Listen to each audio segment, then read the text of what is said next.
Chief Luther Reynolds, State Law Enforcement Division Senior Agent Dr. Richard Johnson, Ninth Circuit Solicitor Scarlett Wilson. Thank you, panelists, for being with us this evening and giving people in our community an opportunity to hear directly from you. Panelists, I ask that you please share your professional and personal observations affecting people in Charleston, specifically the east side of Charleston, and describe for 1 minute your plans or potential solutions to improve safety and quality of life for people in our community. Mayor Tecklenburg, we begin with you. Well, thank you, Carolyn, and thank you, Reverend Rivers, for pulling us all together for this important discussion. Carolyn, you know, we had some challenges on the east side of Charleston a couple of years ago that brought us together through the illumination project, and Reverend Middleton was actually involved in some of those meetings as well. Let me say this, the number one job of local government is public safety. And our commitment is to keep our citizens safe as possible, not only on the east side, but everywhere in the city of Charleston. That's our number one mission. So there are also issues that came up at that meeting and that we were aware of and became more aware of quality of life issues. And I look forward to speaking about some of those tonight, everything from recreation to cleanliness to those general issues that make our lives more enjoyable and lead to a good life in the city of Charleston. Many of these professional panelists tonight are public safety experts, and we'll look to them for insights on those issues as they impact our city. So thank you for having us. Mayor, thank you. Sheriff Graziano. Hey, good morning, good afternoon, Carolyn. Thank you for having me. So my biggest focus, I'm Kristen Graziano, Charleston County Sheriff. I've been in office about a little over 2 months, 2 months and a week, but who's counting? My biggest focus is the modernization of law enforcement, and really to focus on creating fair and equitable practices within law enforcement community. In addition to that, though, my passion is overseeing the construction of the new juvenile, I call it the Youth Development Center. I don't want to call it the detention center. And working really hard on implementing programs and practices focused on education, job training, and in our adult facility, so that folks have the opportunity when they get out not to come back. That's the goal. So, and I think that makes our community safer, and that is really a passion of mine. Sheriff, thank you. Mark Pepper. Good evening, Carolyn. Thank you for having me, and Pastor Rivers, I appreciate the invite. It is with a ton of respect and gratitude as I look across the screen to realize that perhaps I've done just enough good things in my 15-year legal career to warrant an invite, and it means the world to me. As you know, I'm born and raised here in Charleston, and Dad taught me many moons ago when he and Carolyn used to get off the 6 p.m. show. That was back when they only had 30-minute news segments, Carolyn, right? He'd say, son, life is about relationships, right? It's who you form a relationship with. And I've been blessed enough to form these relationships with you. Our community is starting to build a relationship with you all. When I say you, I say Mayor, Scarlett, Pastor, SLED, County Councilman, Sheriff, Chief Reynolds. These are the people that this community is starting to build a relationship with. And that's what life's about. So I'm excited to do my part this evening, and I appreciate you having me. Thank you, Mark. Reverend Dr. Middleton. Good evening to all of you this evening, Carolyn. Thank you for convening this panel, and to all of these very distinguished panelists. It's an honor just to be on the same platform with all of you.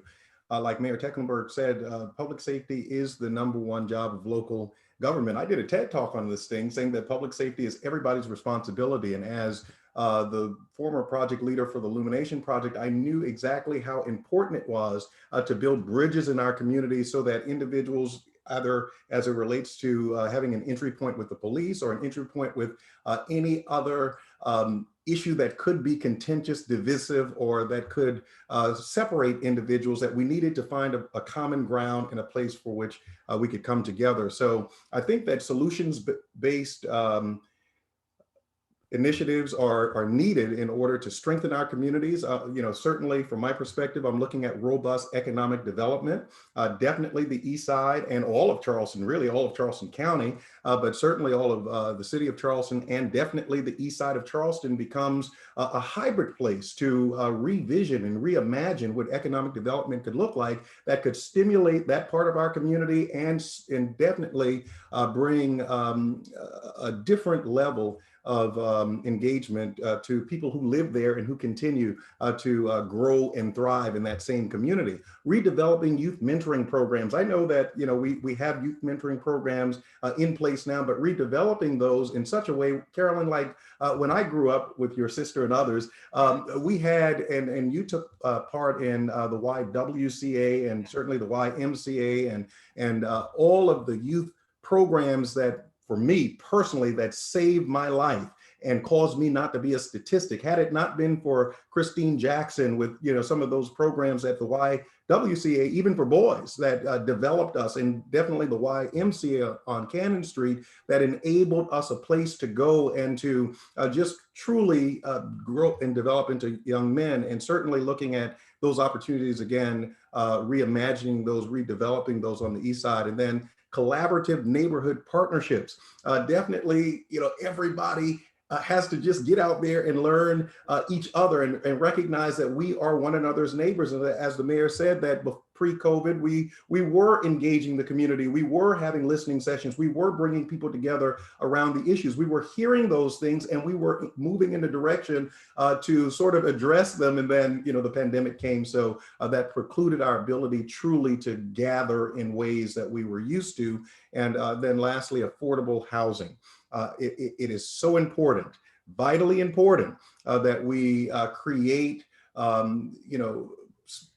intentionality in affordable housing. The city has been a leader in doing so, and definitely the county is looking very strongly at affordable housing options, even in the city of Charleston, even on the East Side in county developed properties, so that we might be able to preserve and protect our communities. So definitely public safety is number one. We just passed a climate change resolution on last week, and certainly based on the flooding and some of those threats to environmental threats to our community, I think we are positioned and poised in order to keep our community safe and across the board in different ways, and to lift their livability in that area.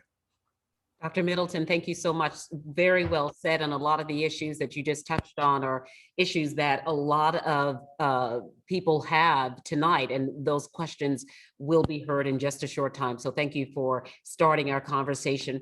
We continue now with our introductions from Chief Reynolds. I know for Chief Reynolds, it's been a very busy day, so we certainly appreciate him making time to be a part of this conversation. Chief?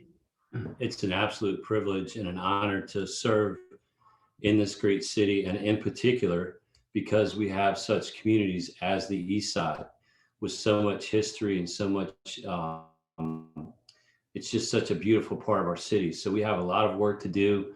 I believe in community policing, and I believe one of the most fundamental tenets of community policing is problem solving, and it's making things better. I believe the definition of a leader is leaving it better than how you found it. And we do that through dialogue, conversations, honest conversations like we're having tonight. We do that through relationships and through partnerships and through collaboration.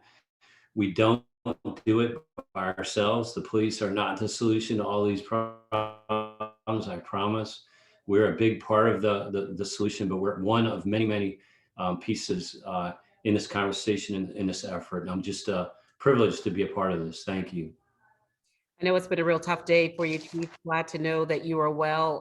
And of course, we'll continue to follow developments after an officer-involved shooting today, but glad to see that you are able to be with us this evening and add your voice to this very important conversation. Again, glad to know that you're well. Let's move on to Dr. Johnson from the State Law Enforcement Division. Good evening, Carol. Thank you for having me. First, I want to thank Reverend Rivers for the invite, and Attorney Mark Pepper for bringing this to my attention. Although I'm not a resident of Charleston or the East Side, as a citizen and law enforcement agent, officer of South Carolina, SLED, as well as we're very concerned about public safety issues in your community as we are across the state. To those that may be tuning in and via Facebook that may not be aware of SLED's role in South Carolina, we serve as an assistant agency to local law enforcement. And what that simply means is that SLED involvement typically stems from a request from local law enforcement officials to assist or take lead on addressing a crime problem. After about 30 plus years in law enforcement, 16 years at SLED, aside from the obvious crime that I've experienced or seen, the one recurring problem that is plaguing law enforcement effort has been and continues to be community support in resolving a lot of the criminal issues that we're facing. You know, when crime goes unsolved, that has a profound negative impact on the community, especially the victim's family, because that's something that they have to live with for the rest of their life. And I'm certain lack of community support is a big concern for all law enforcement agents, as I'm currently hearing thus far. We know all too well the power of community involvement in solving crime, because absent of the science element to solve crime, community support becomes extremely important for us to ensure that justice would have its day or its due in court. So recognizing that lack of community support and the dwindling relationship between law enforcement and the community, SLED is working to improve relationship with all South Carolinians by assigning agents to specific community relation due responsibility. And at this time, there's currently 4 of us in the state of South Carolina, broken down in 4 regions, and my area covers approximately 12 counties. The community relation unit, we're tasked with fostering a positive attitude of SLED members towards the community, encouraging exposure of SLED's program and service to the community. We are working to facilitate exchange of information and concern related to police activities between law enforcement and the community. It's definitely our policy to do all that as possible to develop this close tie with and respond to the needs of the citizens of South Carolina. We're dedicated to promote interaction between law enforcement and the public through community awareness program, such as this virtual forum that we are currently partaking in. Community members, we realize that community members are not merely the recipients of police services, they are essential partners in maintaining public safety. So if crime happens in your community, on the East Side or wherever at in South Carolina, if SLED is notified, we're going to do everything and all that we can to ensure that justice is served. But the key is we can't do it without the community support. So we definitely need community involvement. So I'm elated to be part of this forum, and hopefully that some positive things will come out of it and we can get the community more involved and be willing to work with law enforcement and solve the community problem. Thank you. Thank you so much, Dr. Johnson. And Solicitor Wilson, please. Good evening, everyone. I'm Scarlett Wilson. I'm the solicitor for the Ninth Circuit, which is Charleston and Berkeley counties, and I'm delighted to be here and can't thank Pastor Rivers enough. 2 things that I'm really passionate about and that I'm focused on and that I hope the community will stand with us on. And the first you touched on, Carolyn, when you spoke with Chief Reynolds and his day and his week and really all of law enforcement's year. Officer involved shootings, officer involved critical incidents. We have developed a protocol in conjunction with law enforcement, SLED, and my office that really stands head and shoulders above anything anywhere else and has been mimicked in other places, because what it does is provides transparency and gives community members, people who are witnesses or people who are victims of an officer involved situation, and also officers who find themselves in that situation, a level of transparency, of thoroughness, and a way to see that the public can be assured that these investigations are handled independently and that we reach the right result. I urge people who are interested in how officer-involved critical incidents are handled to go to my website at scsolicitor9.org, or you could even Google, if you just Google Scarlett Wilson, OICI, the policy likely will pop up. It's numerous pages. It sets out how things are done in the Ninth Circuit, and what I hope the community can take away from that is understanding that none of our law enforcement had to sign on to this protocol. They didn't have to agree to do it. There are no statutes on the books, no laws on the books that require them to have an independent investigation, that require them to let me make a call, or that require them to do really anything as far as letting the public know what's happening with one of these incidents. They've all wanted it. They've all agreed to it. And what we're seeing is a level of transparency that really outshines anything else anywhere around, I think. And I know that because I've had people from all across the country reach out to me to get it, to try to make something similar in their agency. So that's one thing.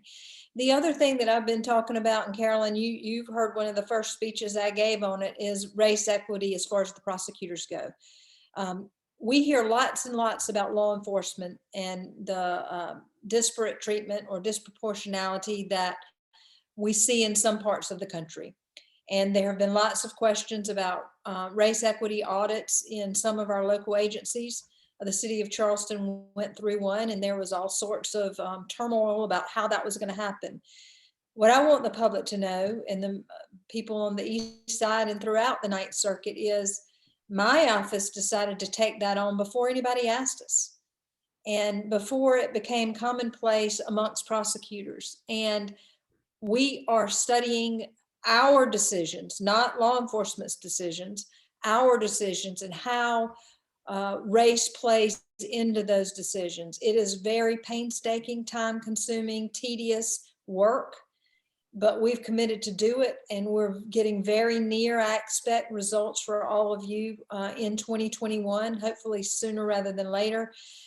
And rather than wait on those results, understanding from all the education that I've done with the YWCA and the Race Equity Institute, Prosecution Impact, Ethical Coach, you name it, we know that implicit bias and structural racism exists. And so rather than wait till I see some results and hem and haw about what this means, we're training our attorneys and people who make decisions to take race out of it and to do that soul searching that it takes to rid yourself of any sort of unconscious bias. So we aren't going to wait on the results, but when we get the results, you're going to see them. And I hope that will instill trust and confidence from the community into the prosecution office. Solicitor Wilson, thank you so much for your comments, and thank you to each of the panelists who have talked about what they've recognized are the needs of the community and how they intend to take actions that will make our community better. Let's get right to the questions, and we have a lot of questions that have come in. People, some want to be identified and some who choose to remain anonymous, and of course we will respect that. The first question, and we will ask these questions in the order that you made the introduction. The first question is for you, Mayor Tecklenburg, and it is, why is the East Side held to lower standards than the rest of the city, from crime prevention to livability issues, loitering, and vacancy?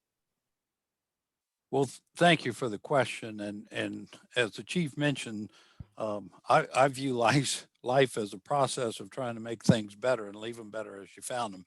And then we realized in those meetings we had a couple of years ago, there were many fronts we needed to work on. And so I just wanted to share with you a few of the things that we have been doing. And I believe the focus on many aspects of quality of life on the East Side has in fact been pronounced by the city. So we just completed recently a $3 million renovation of the St. Julian Divine Community Center. If you hadn't been over there, you ought to go see it. It's got a beautiful new playground.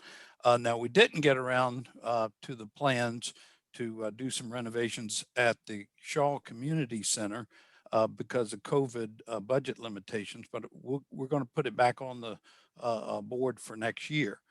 We completed a $2 million covering for the Martin Luther King pool. It's the only year-round pool in the city, and it's gorgeous. It's beautiful. I urge everyone to go use it.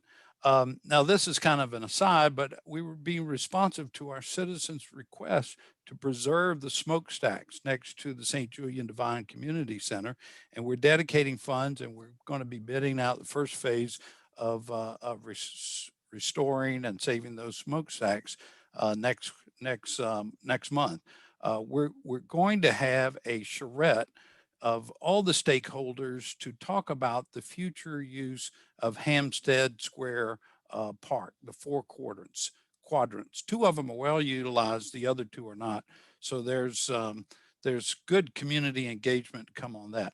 Affordable housing, we've placed more affordable housing recently in the east side of Charleston than anywhere else in our city, including breaking ground last week with Habitat for Humanity on Reed Street, new single family homes we're going to do on America Street, multifamily Grace homes on Lee Street, and we're breaking ground next month also for the James Lewis multifamily affordable housing. Drainage, we just spent about $200,000 with vacuum trucks cleaning out all the drainage lines up and down the east side. I'm really interested to see the next rain or two, what kind of difference that makes. We instituted resident-only parking on most of the streets of the east side as requested by the neighborhood association. I know it's been a long time coming, but this June we'll be implementing a street sweeping program in the east side. Street trees, we planted more street trees in the east side in the last year than any other neighborhood in our city. And we just announced at our community development committee this evening, Councilmember Middleton, the formation of a minority business incubator on the east side of Charleston. It's being recommended by our Commission on Racial Conciliation, their Economic Empowerment Subcommittee. It's going to be an opportunity for businesses to get started and then to graduate to other locations throughout the city. It's really exciting to open up those opportunities for minority businesses. So honestly, all this works together to help improve our quality of life. Can we do better? Always. Do we need to continue our partnerships with the neighborhood and all the stakeholders? Absolutely. But let's keep working on all these things and build a better quality of life for our city. Thanks. Thank you, Mayor. The next question is for Sheriff Graziano, and the question is, how do we keep repeat offenders from being released right back onto the streets to commit further crimes? Thank you for that question, Carolyn. I can tell you what we do internally in our detention facility. As for letting repeat offenders back in our communities, we don't do that. The courts do that. So that is something that is beyond our control. But I will tell you what we're doing in-house that I think can have an effect on that. As a detention facility, we house residents who are awaiting trial. So we are a pre-trial detention facility. So our time with that person is very limited. What we are working on internally is creating opportunities for residents that will afford them the opportunities for success when they leave our facility, with the hopes that they won't return. So we want to prepare them so that they don't come back. So we're doing this in a few different ways. First, we're designing a system that identifies the needs of that resident by focusing on what they are in the facility for. A lot of people say, well, they're in the facility because they broke the law. So, well, why did they break the law? Were they selling drugs because they couldn't get their record expunged because of from when they were very young? So when we identify why they're in there, why they're doing this behavior, we can focus on educational skill-based opportunities within the facility. So we're partnering. We've partnered with the local electrical workers union, and we're making recommendations for people that we think will qualify for this program for apprenticeship opportunities. apprenticeships in educational and electrical engineering, pipe fitting, metal crafting. We're working on a phase for welding. We haven't gotten that one yet, but we're working on that. And these residents will be screened, and if they're accepted into that program, Carolyn, it's a 4 to 5 year commitment.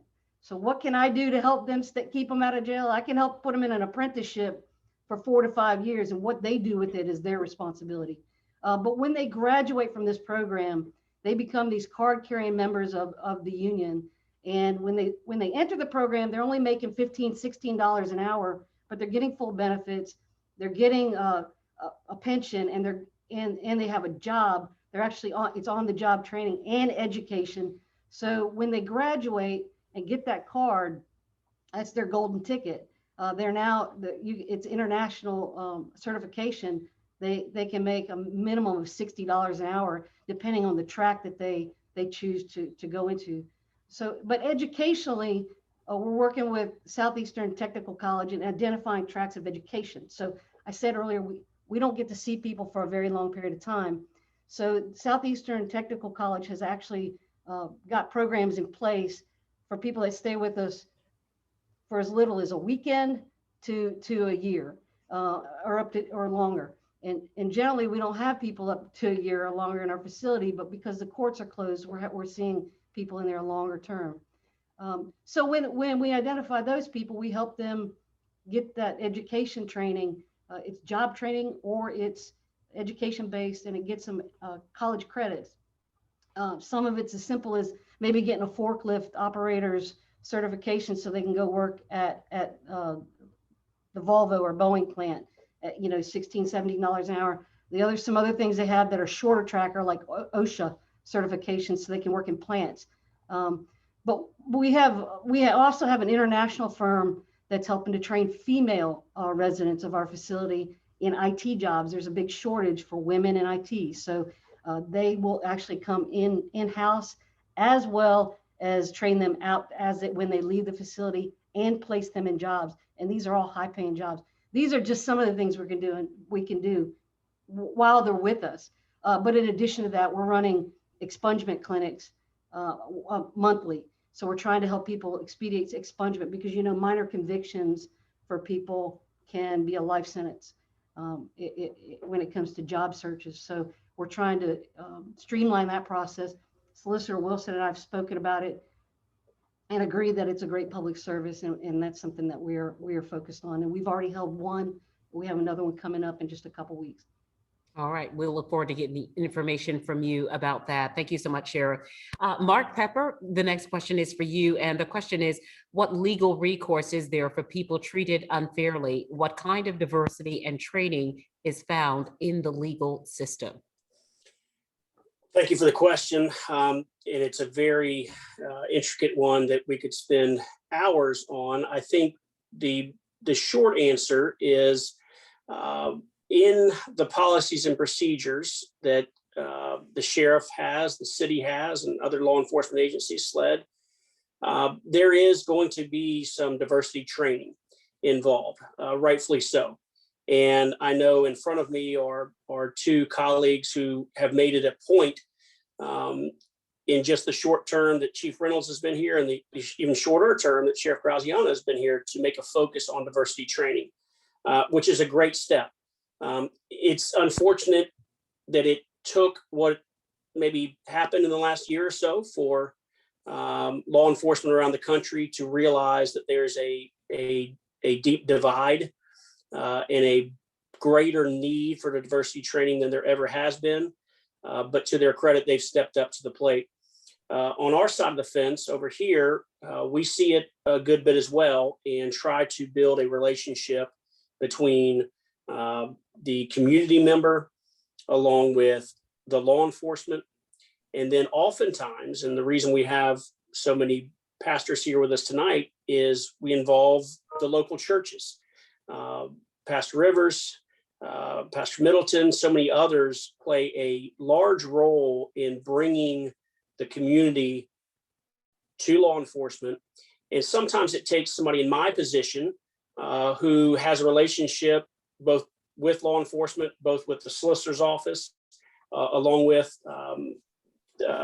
local elected officials and the community to make that introduction.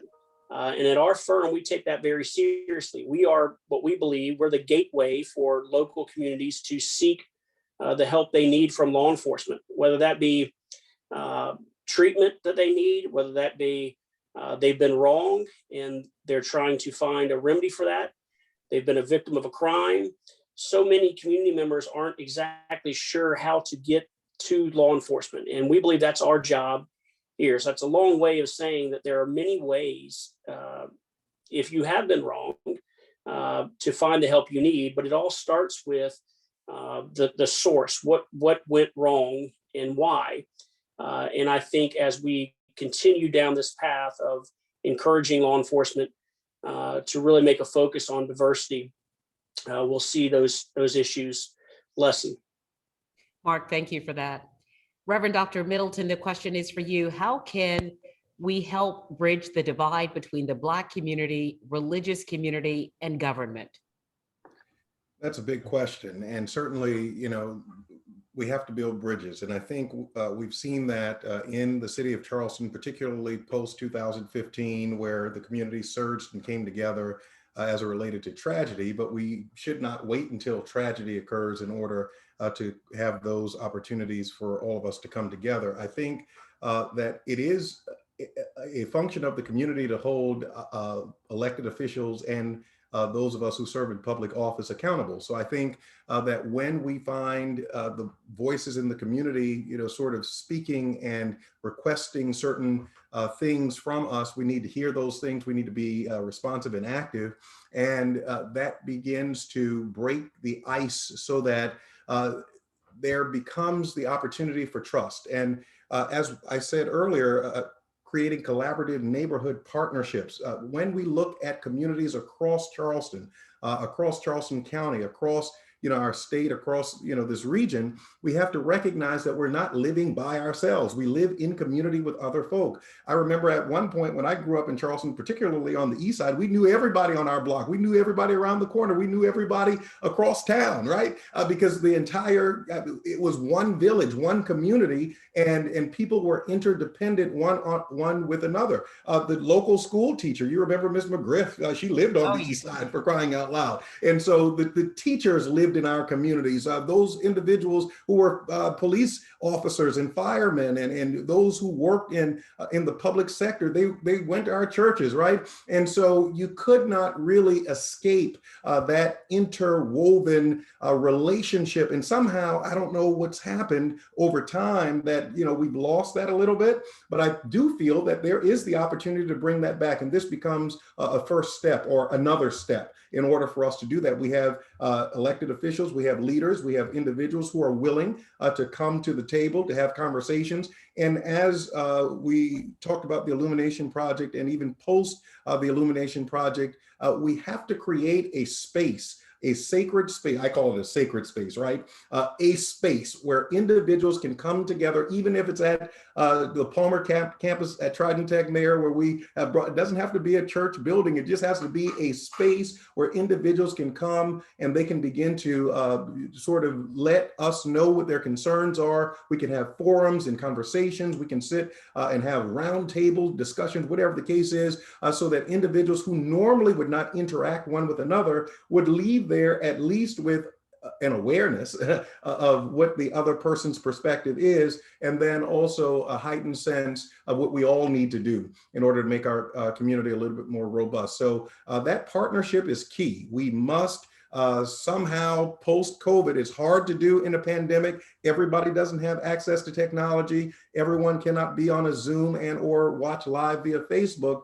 But when we are able safely to re-engage our communities, we need to start bringing people together. We need to start with our community leaders, those individuals who are trusted, so that they might then be able to open the door for other individuals to come, the regular citizens. And as those of us who are elected officials and those of us who are just trusted leaders in the community, we have to have a listening ear, we have to have thin skin, and we have to be willing to truly have the hard conversations so that whatever those issues are, we can find solutions, we can come to some some beloved place where we all can really truly be a community. This is the holy city. And so these collaborations are expected. These collaborations are a part of our DNA. And I think that if we are faithful, we will find that moving out of this pandemic, when people start interacting one with another, and as we look toward a hopeful rebuilding and rebranding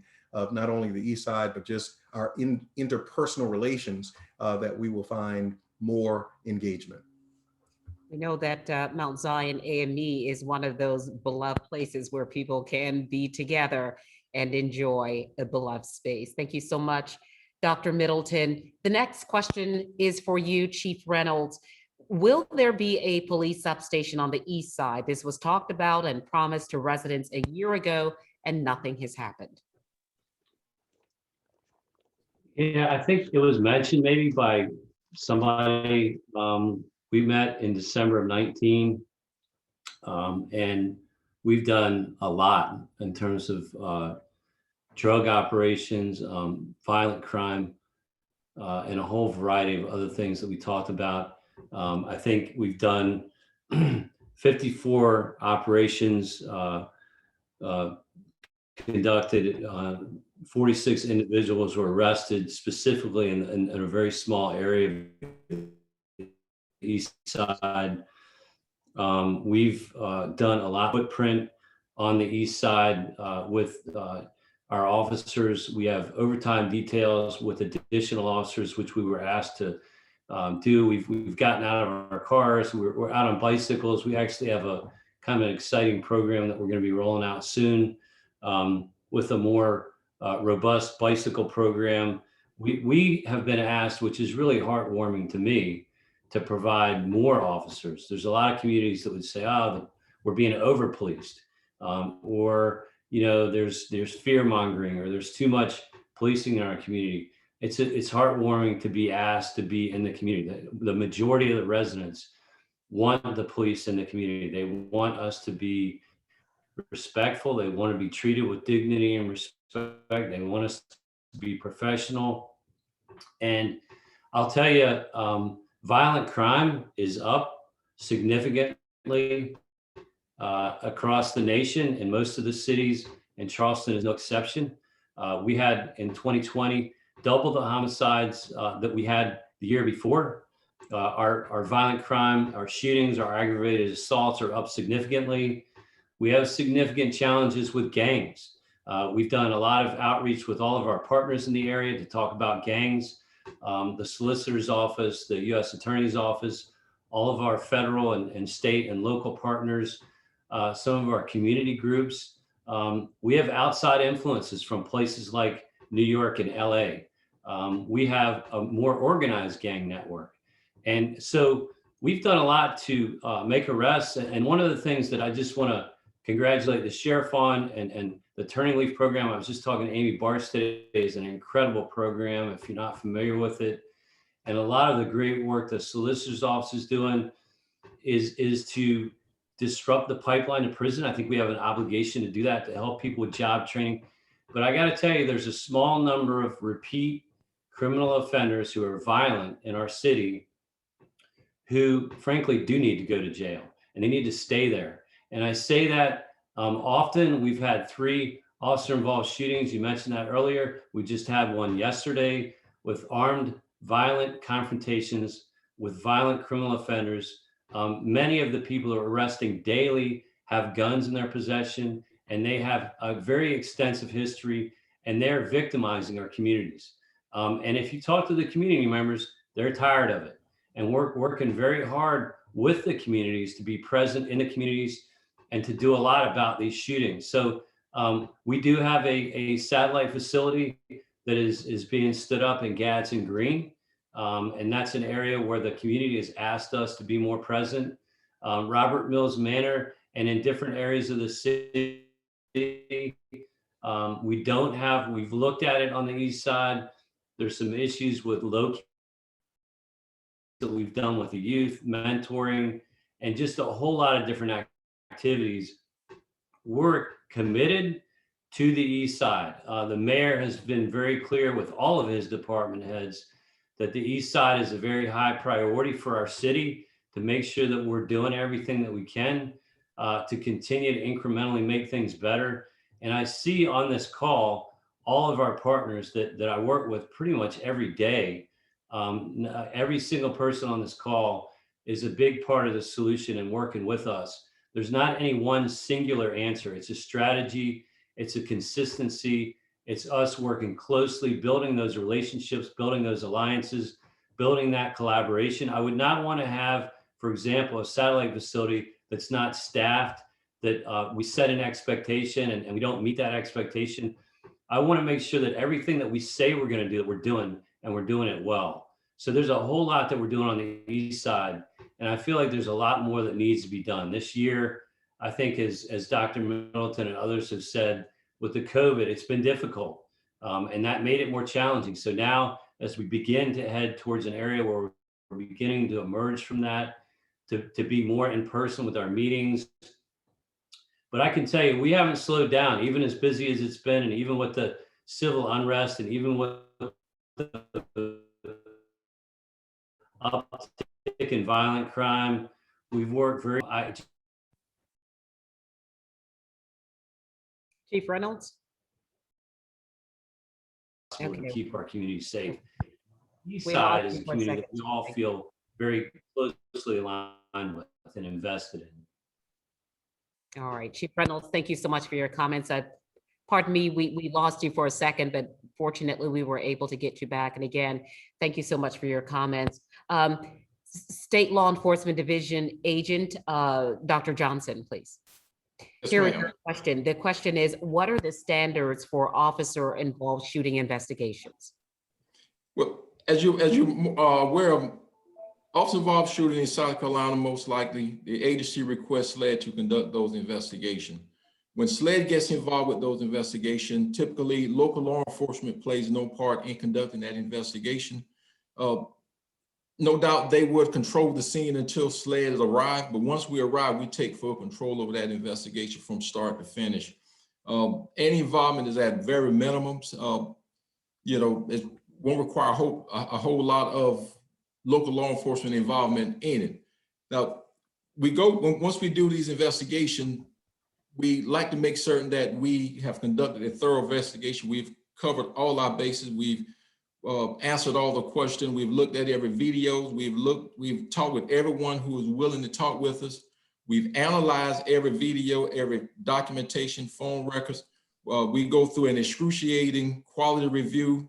For instance, in this region, the Low Country region, in case of an officer-involved shooting, before it's public to Solicitor Wilson, it's going to go through a scrutinization with the local regional command staff, which is located out of Walterboro. And once that is completed, if additional investigation is needed, it's then given back to the agent to make certain he or she conduct those follow-up leads. Then it goes to Columbia to be further scrutinized by the command staff, which is what we call a officer-involved shooting review board. From that point, then we discuss this case with Solicitor Wilson to identify or determine the best course of action. So it's a process that we have to go to for all fairness. We want to ensure that we maintain the integrity of all the investigation and not be so quick to just release the information. We want to make certain that we cover all our bases. I believe we only got one shot at it, so we want to make certain we get it right the first time. We don't want to have to come back later on and start backtracking on something that we should have caught the first time. And just want to make certain that it's a fair investigation. Dr. Johnson, thank you very much for that. And Solicitor Wilson, finally, a rather long question, but are you willing to create a program of expungement to help us get jobs that pay more than $9 an hour? We do not want to sell drugs, but because of bad mistakes, we only have that choice. Heartbreaking question, isn't it? Yeah, it sure is. Expungement law is set in Columbia by the legislature. And one of the frustrating things about that law is it dictates what the fees are for expungement and who is entitled to have those fees waived. And I posted in the comments on Facebook a link to my website, which has a whole section on expungements. But the short answer is I would love a program that made expungements free. The fact of the matter is it does take resources and manpower to process expungements, but the legislature, the county, they need to fund it. And it shouldn't always cost to have records expunged, especially for indigents, people who are already struggling and are eligible under the law. They just don't have the money for the fee. Now, I will give the legislature credit in that they recently, and recently is a relative term, I've been doing this a while, but not too long ago, they changed some of the requirements for expungement so that if we dismissed a charge, or if a charge was dismissed at magistrate court, that expungement of that arrest would happen automatically. And they've done a few things like that. And they've opened up some of the crimes for which there were convictions that would be allowed expungement. But all of that is set by state statute. But I agree there needs to be more work done so that expungements are available to more people. Like Sheriff Graziano, we have expungement clinics on occasion. We used to have them in person fairly often. We've done one by Zoom, and we'll do another one coming soon, to explain to people, in a more casual way, how they can go about seeking an expungement. But the way that we make this happen, or the person with the question, that their desires come true, is to get our legislature to change the law. Okay, thank you very much for your response. And because our time is limited, and unfortunately, we are not able to ask each of you 2 questions, I will now open the floor, and anyone who wants to answer the question is then encouraged to do so. And this question is, how can the city balance the need for more affordable housing with the importance of preserving the historic integrity of the city, improving conditions at affordable housing units? And I'll ask the question again. How can the city balance the need for more affordable housing with the importance of preserving the historic integrity of the city and improving conditions at affordable housing units? And I ask that you be very concise in your answer so that others may answer the question as well if they desire. Well, Carolyn, I'll step up first on that, and I'll point out that all of the affordable single-family homes that we've been building meet our own BAR requirements and review, so they fit in with the neighborhood architecture. Same as said, even when we do multi-story affordable housing products such as the Grace Homes, about 65 units that opened just recently at the corner of Lee and Nassau Street. I think it's, even though it's affordable, it's a very attractive building architecture. It passed our BAR and all our other technical reviews of the city. And so we're doing everything we can to not only produce affordable product, but good looking product. Thank you, Bear. Would anyone else like to comment? The next question, again, to anyone who would like to respond: what steps or programs does the Al Cannon Detention Center provide to help inmates succeed upon release? And Sheriff Graziano, I know that you touched on some of this, but if anyone else would also like to respond to that question. Talking about programs that are designed to help someone who is incarcerated, once they've been released, programs that are designed to further help someone succeed. Carolyn, I'll touch a little more on that. What we found, the problem, there's a big gap when people get released, especially if they've been with us for some time. Their charge gets dismissed, or they serve their time and then they go back into the community. There's a real big gap in there with transitioning back into the community. And I think that's something definitely we can improve upon here in Charleston County. I don't think we have a transition program for adults. We're working at some transitional programs right now coming into Charleston for victims of sex trafficking, and that's one of the areas that we've seen an increase in. So that's something and we're also working on alternatives to detention. So that's a national movement, but with our juvenile facility, we're really not trying to create more space for kids to be in a controlled in a detention environment, but rather alternatives to that. We're exploring some options that could be opening up very soon post-COVID to allow for that to happen. So we're trying and we're working on that, but I think we have more work to do. Thank you, Sheriff. Mayor? Carolyn, If I- the city has been supporting a number of nonprofits that help in reentry of former offenders to start a new life. Turning Leaf is one that the city had partnered with before I became mayor. And it just, I may be coincidental, but my wife and I both have been involved in an organization called Fresh Start. And I helped start something about 15 years ago called South Carolina Strong. It's a residential facility in North Charleston. So the city now proactively, here's the problem for those reentry, jobs and housing. Those two things are the biggest obstacles to turning the leaf and starting over again. So we're helping those citizens through those programs to get housing. Two of those programs are residential, where they actually provide housing for the former offenders. And then the city is proactively hiring folks from all three of those programs. So I just think it's an essential that our community support these programs. You know, there's something like 1,000 individuals a year that come back to the Tri-County area who have been released from incarceration at some level. So it's a critical issue in our community. Thanks.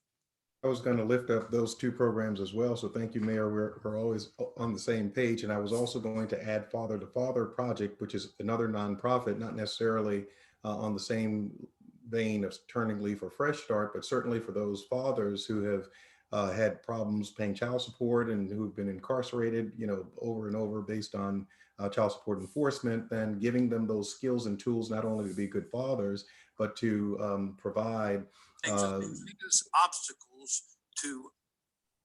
to provide strategies for them to be successful as they continue in their lives. So that's another of those nonprofits that certainly is doing an excellent job keeping individuals out of the prison system. Thank you, Dr. Middleton. Another question, what contributions can be made to support families who can't afford an expensive attorney? Are you willing to partner with St. John's Chapel and community leaders as an attorney in our community who represent young Black men and navigate a judicial system that is stacked against minorities? Mark Pepper, would you like to? Yeah. Let me jump in there, Carolyn. You'd be surprised is the first thing I would say to anyone that's been charged with a serious crime and they feel as though they cannot afford an attorney. You'd be surprised, okay? And there's a couple reasons for that. One is there is a stigma that I've never understood about public defenders. And it bothers me to no end. Scarlett's been there when somebody stands up in a courtroom somewhere and says, well, I got me a paid lawyer. I got me a real lawyer. Let me tell you something. These guys and gals that work in this public defender's office, same with the solicitor's office, are better attorneys than we are. I'm gonna tell you that right now, okay? Now, we can focus maybe a little bit more on your individual case because our caseload isn't high. So do you get more attention? Maybe. Do you get some resources? Maybe. But you're not gonna find a better lawyer to represent you in your criminal matter. With few exceptions, obviously, then you find at the public defender's office. Ashley Pennington's done a great job. County council is giving them the funds that they need. We could always use more. But then my next point would be, don't hesitate to call a private attorney just because you feel as though you can't afford it, all right? There's a number of us in this community that strongly believe in our constitutional rights. Every citizen has them. Every citizen needs to be afforded them. And it says you have a right to an attorney. When they quote you a fee, tell them you can't afford it.